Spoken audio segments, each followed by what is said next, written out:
to another episode of the Influential Nonprofit. As usual, I'm your host, Marianne.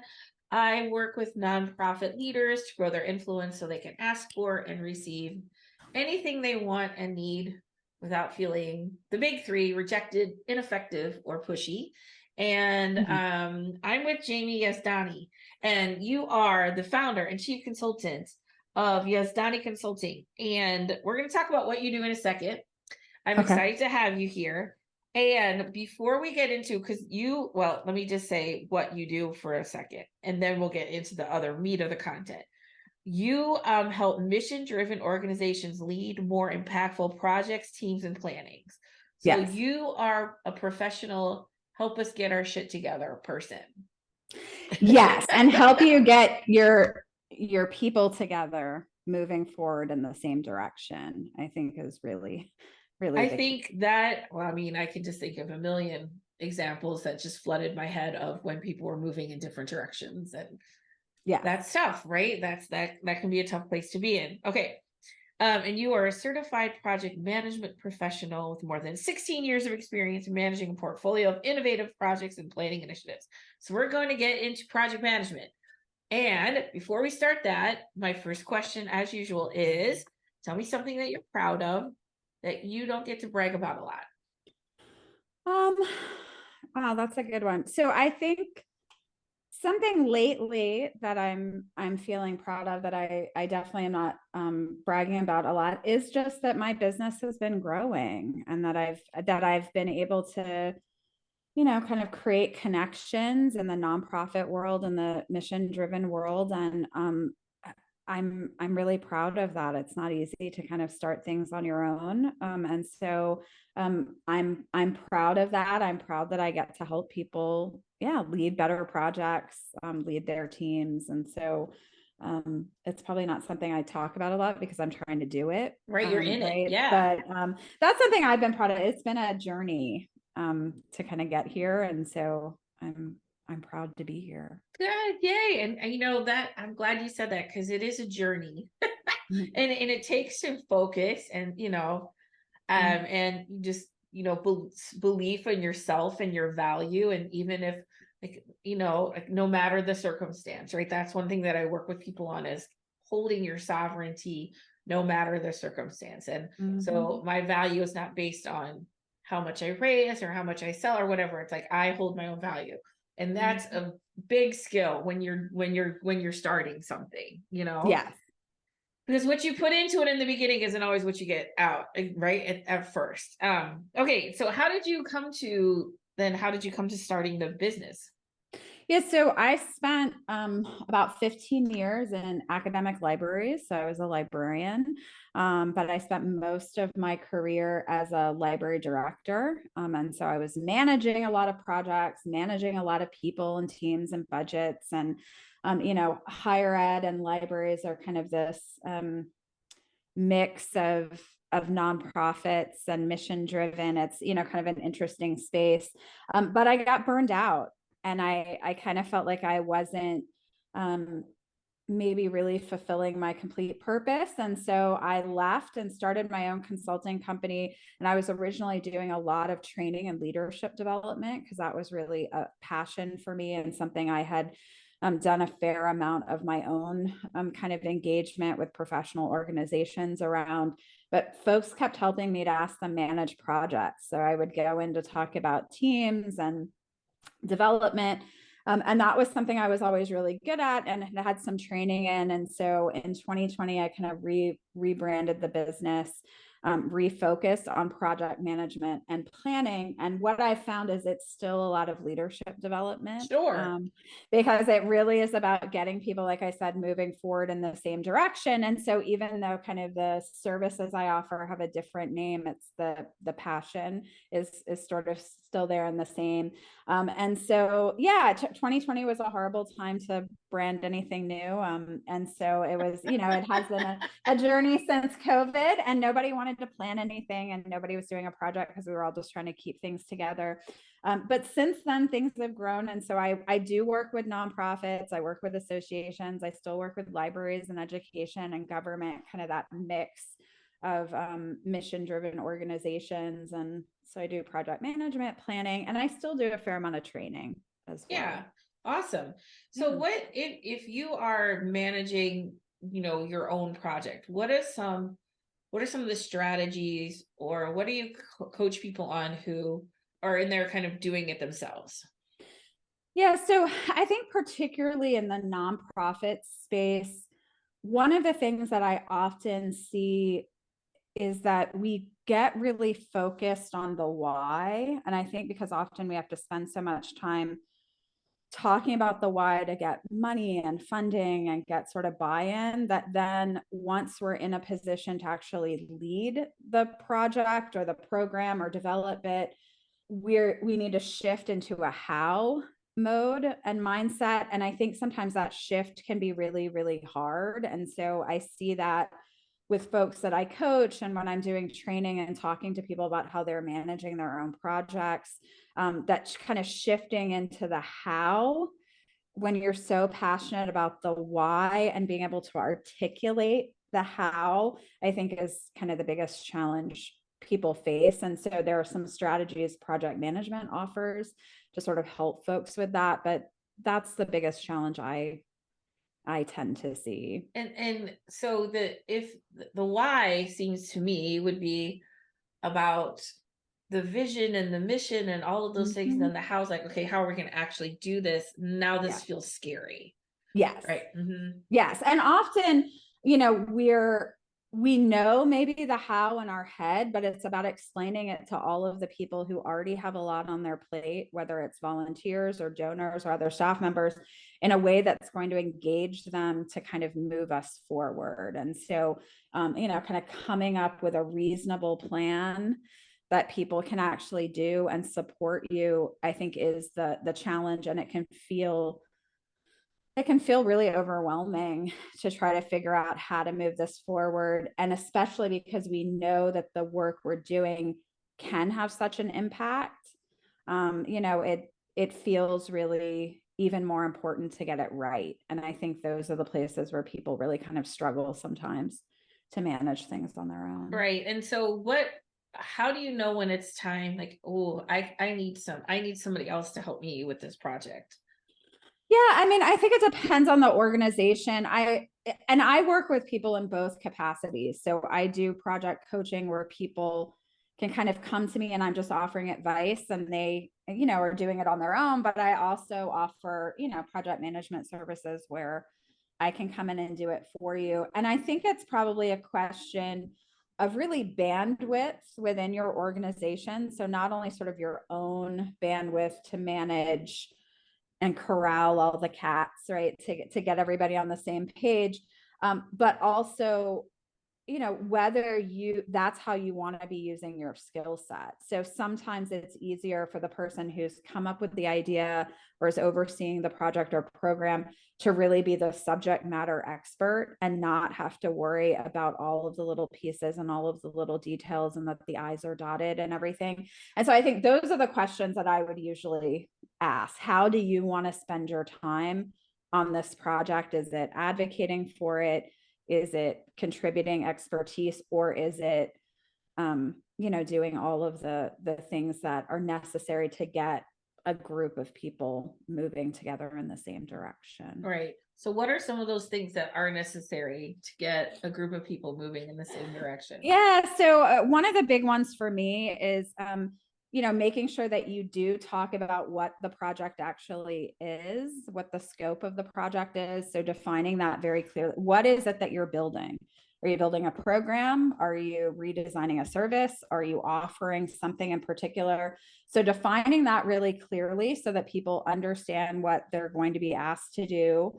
But then talking about the specific outcomes. So what are you, if I'm building a new program to address some challenge in my community, what does building a new program mean? Does it mean a training? Does it mean, what are the specific things that you're going to build? Then you can work backwards from there. The other thing that I often tell people too is to make sure that they actually plan for communication.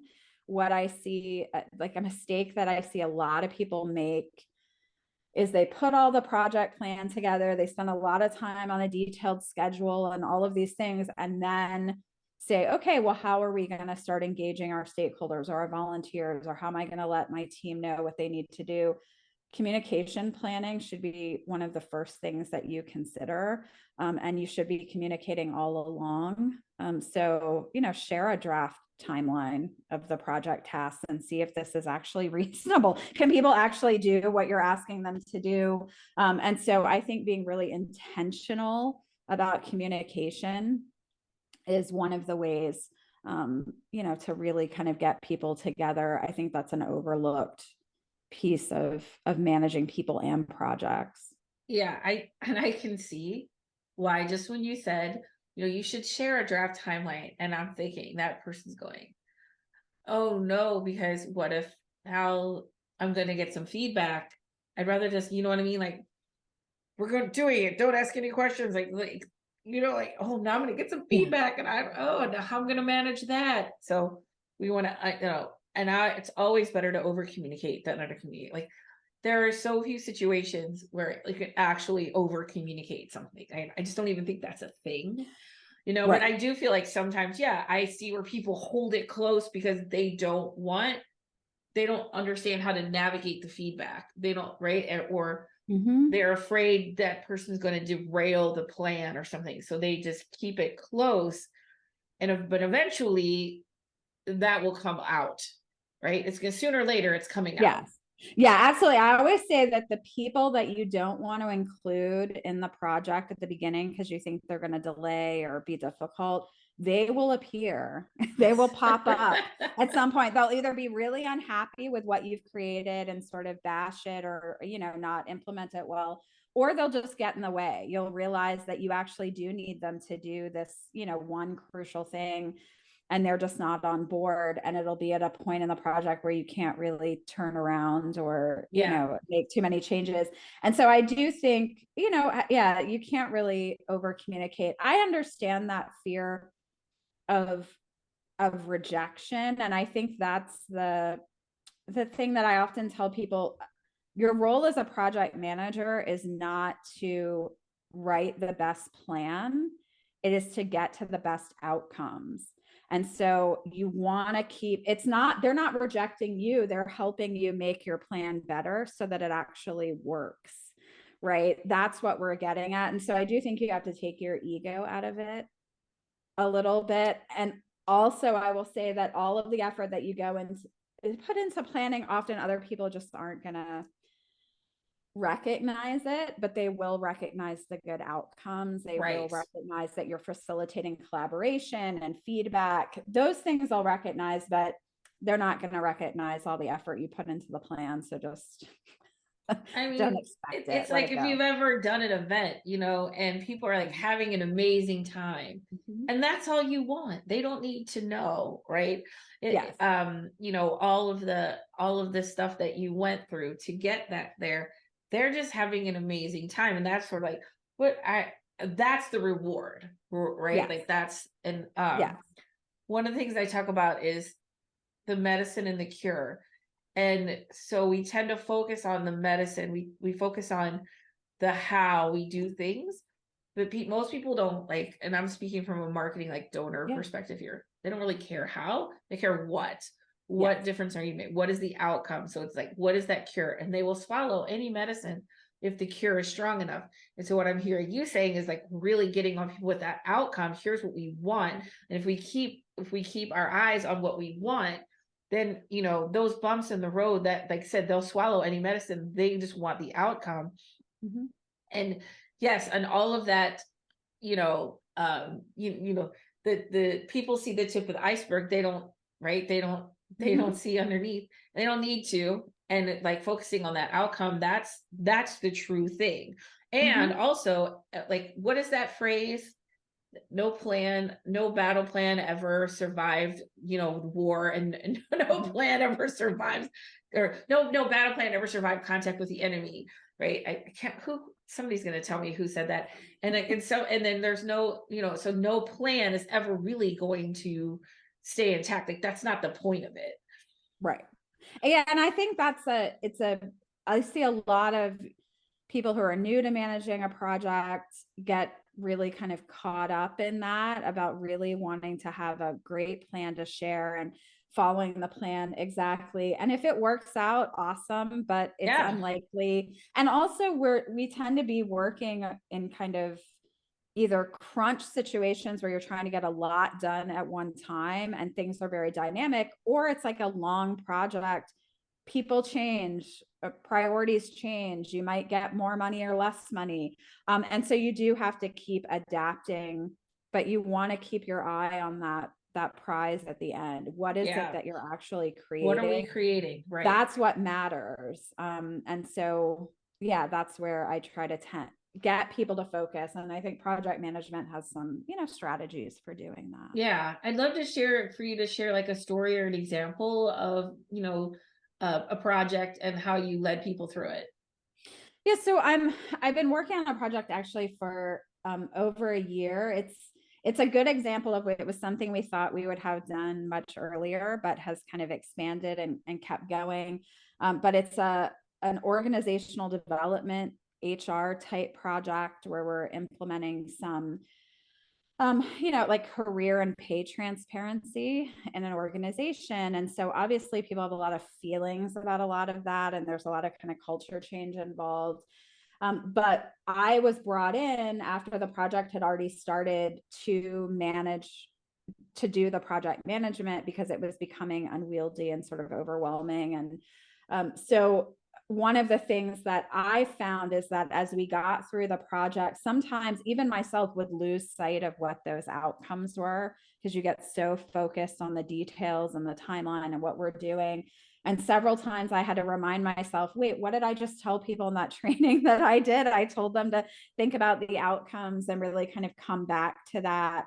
And so that's been an interesting project. We actually just launched kind of one big, kind of phase of it last week, and it went really well. And we're, kind of proud and taking a little bit of time to celebrate, which I also think is really important. Often Yes. we wait till the end of a very long project and don't even say thank you because we've moved on to the next thing. I think we need to take that time to say thank you. And so that's been really interesting. And our deliverables have changed a little bit from what we thought at the beginning. And we've had to put more focus on some communications and messaging elements, which I think are really critical to good outcomes for this project. But it wasn't something maybe we had planned for in the exact same way. Like we ended up having to do some training that we hadn't planned for, but I think it's going to make this successful for the Right. organization. Right. And I want to go back to what you said, because I think what you said is so important, which is taking like the inhale, taking the time to like, and to first celebrate and to just power down right before the next thing. And somebody Mm-hmm. like you can really, hey, it's okay. Like, let's just take like reminding people, take a Mm-hmm. breath, celebrate the accomplishment, and then we'll go into the next phase. Because I do this to me. This is a reminder for me because I'm so focused on like next thing, next thing, next thing. Like I'm out to revolutionize an industry. I got crap to do. You know what I'm saying? Like, Mm-hmm. and so like I'm just really celebrate. Really celebrate. And I talk a lot of. I'm working with the wonderful Sisters of Saint Joseph of Carondelet, and with their communications and advancement team, and that we do these weekly calls. And one of them was like, before we start this, we do like a quarterly planning. So before we got, what did we accomplish? What can we celebrate from our first 90 Mm-hmm. days? And it was like you could see everybody shift, like, and think about something where it was just like, okay, next 90 days, next 90, like, Mm-hmm. and let's really in that and feel how good that feels, because that fuels the next phase and the next phase, right? Yes. That's a perfect example. And that's a really good example, I think, for nonprofits in particular that often have boards and other groups where it's useful for new people to know what has been accomplished. I think a lot of times we spin our wheels because we don't talk to people about what we've already done, what the past board did. We're not kind of giving them enough context. But yeah, building in points to celebrate, kind of milestones within a project, at least to reflect about what's going right, what isn't. And and I have to say it's hard. I'm not always as good about that personally, I think, as I should be, but it's best practice for a reason Right. It's because a it practice, does right? work. And even today I was on a project meeting where, I said, and they're my client, that I was really proud of kind of what the work that everyone did last week. And I think that mattered, It like does. even though I'm just the project manager on a larger project, I think it mattered, and it was nice to hear. And it hopefully gives people the energy to keep moving forward. And so I often encourage folks, if they are drawing up a communication plan for how they're going to communicate throughout the project, go back in and add, how are we going to celebrate after phase one? How are we going to celebrate, at the end? How are we going to spend time thinking about what we've accomplished? And those things can be added to meeting agendas, and they can become a habit if we make them. I think it can be a cultural shift that is so important. And that's, I think, how, because we were talking a little bit before we hit record about the project manager as an influencer, right? Because that's my language is ability. That's a project manager influencing the culture, right? Mm-hmm. And saying like, hey, it's important, like to just speak like, I'm like, it's okay. Like, I'm proud of you. This is really good work. Like, taking that pause and acknowledging there's a lot of, because project management is change, right? Like, it's implementing Mm-hmm. something new. Change is scary. And stepping into that and just having people acknowledge that, I just don't think that's done enough. Yeah. And if people feel like, oh, and they just, it fuels them, it Yeah. fuels them. And I see that as I'm working with clients through projects, I'm in a position to kind of watch that change happen, because often that you want to make a change. That's why you initiated the project in the first place. But sometimes as we're doing the work, you're really coming to terms with what that means. And I do think there's an opportunity to acknowledge that it is a change, which is why communication is so important. It shouldn't be an afterthought. You can run a project without a timeline, but you can't run one without good communication and be successful. And so, yeah, I think celebrating is a good thing, and reflecting is So important. I want to ask you for a little bit, like once we've celebrated, completed a project, done all that, how do we maintain change? Like how do we maintain that work? Yeah. So, and obviously that depends on what the project is. Often we're building something that then is becoming part of our regular services, or folks are implementing. And so, when it switches to that next phase, it really is dependent on kind of what it is that you're doing. But one of the best practices that I learned when I did get my project management professional certification, that I hadn't been doing. I mean, I'd been leading projects for 10 years before I got that certification. One of the best things I learned from that was to do a retrospective, right? At the end of the project, talk about what went well, what didn't, what did we learn. But don't just do that as an activity and kind of walk away at the end. Put that somewhere where other folks can look at it and really think about, well, what worked well in this project? And are there things we learned about how to work together, how to communicate with our volunteers or stakeholders? Are there things we learned about, how long tasks are taking, or resources that we need? Really kind of doing that deep dive at the end, but making it actionable, putting it somewhere where people can think about moving forward. There are also, you can create some kind of workflows and processes that you can, implement throughout your organization that can make all of your projects run better. But I think most valuable for anyone is just thinking about what you learned in that way of working together, and then are there ways that we can apply that to other ways we collaborate. Right, right. So this makes you think of something. One of my coaches, like I had been working for something for a long time and I finally made it happen. Not finally, I don't want to say that. I made it happen. And like the words like finally or still, that's judgment as far as, oh, finally, like, it's gonna take what it's gonna take, right? Mm. This happened. And I had something happen, right, that I was working for a long time. And one of my coaches, Dr. Aaron, I'm like, how did I do this? And he goes, well, how did you do this? Like, wow, that is a thing. And then I wrote down, what it took, patience, all of the devotion, being willing to stop and start at different times. And there's like 15 things. So I think there's a part of it, and it's not about it's you can say, oh, here's what went right or here's what went wrong. But it's sort of like, how did we do this? This is Yes. amazing. What because I think you go to the next level of like of skill and what it took to really make change and just revel in that. Like, wow, I did this thing. Again, I do feel like because we're nonprofit, especially, it's like, okay, great, done that. Next. Okay, Yeah. great. Next, because there's so many more people to help. There's so much the issues and the problems comes to when something is resolved. Hey, we created this, like maybe you help somebody create an after school program or something. Like, okay, next, now we got to do before school. So Yeah. instead of like, okay, what did it take to create this? How can we then create a formula for that? Like, this is what you're saying, right? Create a formula for that. So the next thing, like, hey, we already have a formula. We know how we work best. Yeah. Here's what we do. Yes. Right. Yes. That's essentially it. That's it. Exactly. And I think also and I know, because I know myself, that you do want to move on to the next thing. And I often say that in mission driven organizations, the scope of the problems we're trying to solve is huge, but the scope of our work or our project actually needs to be pretty narrow because we can only do a couple of solutions at a time.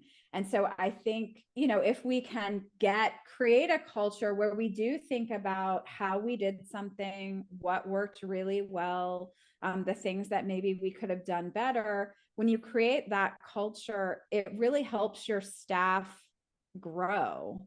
It doesn't have to be kind of a punitive thing. It doesn't have to be that we never have time to reflect, that we're never improving, that people don't feel, people feel very overburdened. I think people want to know that they can try things and fail and learn from them. That's how you get successful teams. And so modeling this when we're talking about our projects, modeling it for ourselves, even if it's, a lot of nonprofits are small and there may only be a handful of you, but even if you can have a conversation about, well, we just did this thing. How did we do that? What made this successful? What worked? What could we have done better? That alone probably will get some improvement, right? And people will feel comfortable considering that for themselves, going to other people to get help. So I think that's really important to do, even if it takes time. Yes, because right, and that's the biggest thing is we see time as finite.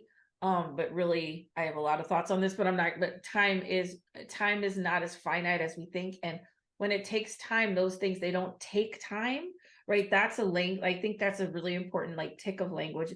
Nothing takes time, right? But it's an investment, right? It's because that assumes that's taking away from something else. But things like these are actually like, and then you think of better language, like because by doing that, you're creating time.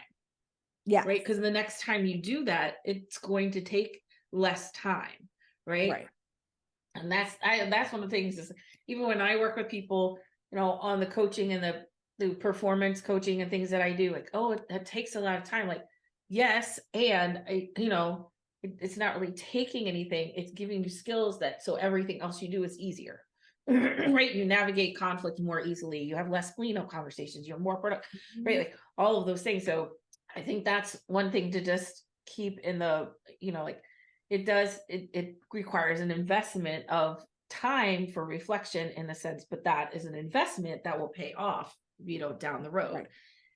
And there's one other thing I want to share with you that I think is really interesting. So I had a story a few years ago that I didn't get a lot done. I wasn't getting enough done. So a colleague and I, we would just give each other voice notes at the end of the day because I'm like, dang, I'm actually doing so much. And I wasn't really seeing it as that because it wasn't everything on, or wow, I did a lot today. And I think that is kind of what the project, like what you're sharing with me, what a project plan is like, helping people. We're like, we are getting stuff done. You know what I'm saying? Like reminding them that this is, that this is part of the process, that there's stops and stalls, that, like that, like keeping everybody engaged and moving forward, even if they think they're not doing enough or not enough is happening. Right. Yeah. And I would say, often I'll show in a team meeting kind of like a chart of what the next tasks are, but you usually keep the stuff that you've already done, even if you kind of consolidate them a Yeah. little bit, but you keep that because we have done something, we've Yeah. completed something, we're moving forward. It's not just about what the next step is, but I do think, yeah, we often think you're right about taking time and that sort of language. I feel like a lot of the reflection and preparation and thinking about process is more about getting to a point where you can be proactive versus reactive. Yeah. And so instead of reacting to everything like it's a new emergency, a new challenge, you're creating space to be proactive in how you approach things, which I think is just better for our mental health and our, if we're always 100%. pumped up, reacting to everything and what's the next step, it's just not good for us or our teams. And I'm someone who is very future focused, but you also have to think about the present as well, and how you did get here and what you did do. Otherwise, you don't have the energy to move forward. Right. Right. It just feels like it's a never ending, right? There's no Mhm. sense of completion.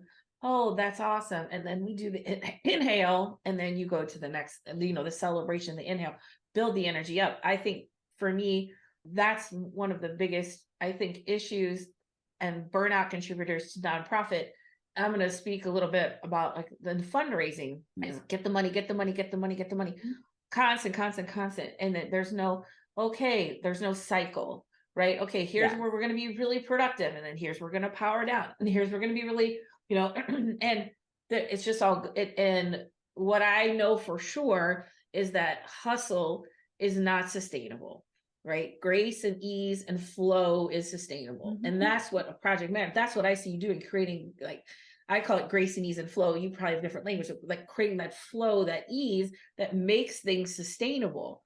Because Right. hustle and crisis and reaction is not sustainable. They're not effective. The Right. beyond not being sustainable, like it really isn't effective for anyone. Like we're not necessarily getting our best decision making or Right. anything when we're moving at that pace. It's funny, when I was a library director, it often felt like we had this never ending to-do list and I couldn't get things done and I couldn't make the impact that I wanted. And I would often build in even something very small in my day so I could feel like I accomplished something. I spent a lot of times feeling like I didn't accomplish something. And one of the things that I used to do, which is a very silly sort of thing, but sometimes I would like clean out my purse, Yeah. remove old receipts, or like clean out a desk, or like That go feels through a so folder so that I good. could say I did like I needed to see myself accomplishing something, particularly if you feel like you're hitting your head up against the wall Yeah. repeatedly. Yeah. And it's funny because that was something I'd shared with my team, and one of them recently sent me a text. We haven't worked together for years, and was like, Jamie, I'm cleaning out my purse and I'm thinking of you. Like, it's been a rough day, but I want to see that I'm doing something. And so I think even with kind of strategic planning and implementation planning, building in some smaller pieces where we can see that we've accomplished something, because otherwise it just feels like you're never seeing Right. any kind of You're just result. working and not seeing the outcome at all. Right. But often if we stop and look around, then we are able to see the result. And if Yeah. we rely on each other, I might not think I'm getting a lot done, but sometimes it takes someone like a coach or a coworker or a friend or someone else to say, Right. but look at these things. I see what you're doing. I Yeah. see that we're Right. making these steps. And so surrounding yourself with people and being the person for other people who acknowledges what they've been doing is really critical. It is so critical. And I do feel like we kind of undervalue sometimes our work or downplay it. There's a whole other psychology and stuff behind that. We're not going to get into that right now. But and like having other people, validate you feels really good. And Mhm. so does a clean purse. I love that. You can't, I'm just like, it just, everything's where it should. I just cleaned my car the other day. It felt Mhm. so dang good. My husband got Yeah. a new car and I realized my car had gotten dirty. I didn't realize it was until I got into his new car. Right. those little things can really help people like build the energy. All right. Well, this has been awesome, Jamie. Thank you so Yeah. much. And I want to ask one more question. This is how I Mhm. close off. I'm a karaoke person. I love karaoke. I don't know if you sing karaoke or not, but if we're ever in the same city, what's your go-to karaoke song? What are you going to sing? That's a really hard one. I'm an Elvis fan. And so I might want to sing Kentucky Rain, not a standard sort of Oh, yeah. karaoke song, but that's a favorite. So yeah, I'd probably want to do some Elvis, and Kentucky Rain sounds That's a good. good song too. And you don't hear that a lot of karaoke, so that would be really No, good. and maybe it's not even available, and so I'd It have to probably sing it some is. other I'm Elvis sure it song, is. but it's good because it has a little bit, he really kind of slows down a little bit and then speeds back up. I don't know. It's just a good song. And so that would be my one I pick. Awesome. That all right. We're gonna book it. Thank you, Jamie. You have how can people get in touch with you? So yazdaniconsulting.com, YAZDANI consulting.com. There's all the kinds of ways to find me there. I'm on LinkedIn. I'm the only Jami Yazdani, Jami with no E. So I'm actually very easy to find. And So we have links in the show notes if you can go find those in the show notes and get in touch with Jamie if you want, some little bit of coaching or maybe some more in-depth project management, or just talk to her about how she can help you. This has been lovely. Thank you so much for being here today. yeah, thank you. All right, everybody, that's it for me and the influential nonprofit. I am looking to fill up my fall calendar. If you need a keynote speaker or workshop speaker, I'd love to talk to you. There's a link in the show notes with a quickie intro call for me. And it's just fun to meet people no matter what and see what's going on. But if I would love to talk with you if you have availability for speakers. Thanks again from the influential nonprofit.